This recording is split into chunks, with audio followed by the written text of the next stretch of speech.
एक भी पत्ता सलामत नहीं, एक भी तना सीधा खड़ा नहीं। मक्के के खेतों में तबाही की ये तस्वीरें बिहार के मुजफ्फरपुर से आई हैं, जो मौसम के बिगड़े मिजाज की गवाही दे रही हैं। पूरी फसल मिट्टी में मिल गई है। जहां कुछ फसल बची है, उससे भी उपज मिलने की उम्मीद ना के बराबर है। इसलिए किसान अब इसे काटकर मवेशियों को खिला रहे हैं। खेत का आप दृश्य देख पा रहे हैं, इसमें फसल बुरी तरह नष्ट हो चुका है। हमारे यहाँ मात्र 20% ही गेहूं का फसल कटनी हो पाया था और मक्का का फसल तो तैयार ही हो रहा था, जो नष्ट हो चुका है।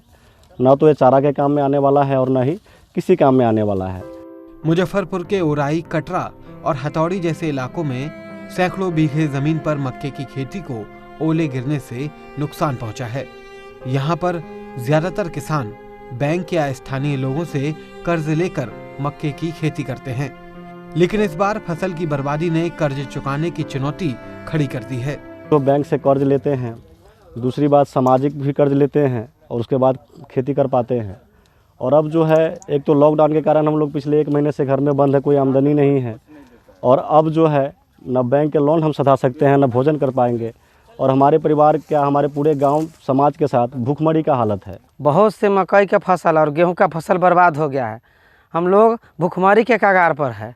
सरकार से हम यही कहना चाहते हैं कि किसानों को कर्ज माफ़ हो और उचित मुआवजा दिया जाए हम लोग को, और स्थल निरीक्षण किया जाए उनके द्वारा।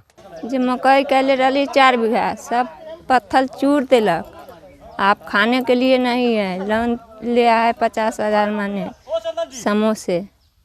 अब उसको कैसे दे? आप सरकार के इतने निवेदन है जो मेरा मुआवजा देवे खेत के 3 बीघा के मकई के। मक्के की 1 एकड़ खेती पर करीब 20,000 रुपए की लागत आती है और इससे तैयार उपज 70 से 80,000 रुपए में बिक जाती है। लेकिन अब किसानों के सामने अंधेरा ही अंधेरा है। हालांकि अधिकारी जांच के बाद मुआवजा दिलाने का भरोसा दे रहे हैं। जो क्षति होगा उसका मुआवजा दिया जाएगा। हम लोग सर्वे करेंगे, सर्वे के रिपोर्ट के आधार पर मिलेगा। सरकार और प्रशासन को किसानों की मदद के लिए आगे आना होगा, ताकि लॉकडाउन के बाद अब मौसम की मार झेलने वाले किसान अपनी और अपने परिवार की जिंदगी की गाड़ी खींच सके। बिहार के मुजफ्फरपुर से चंदन चौधरी के साथ ब्यूरो रिपोर्ट, स्वराज एक्सप्रेस।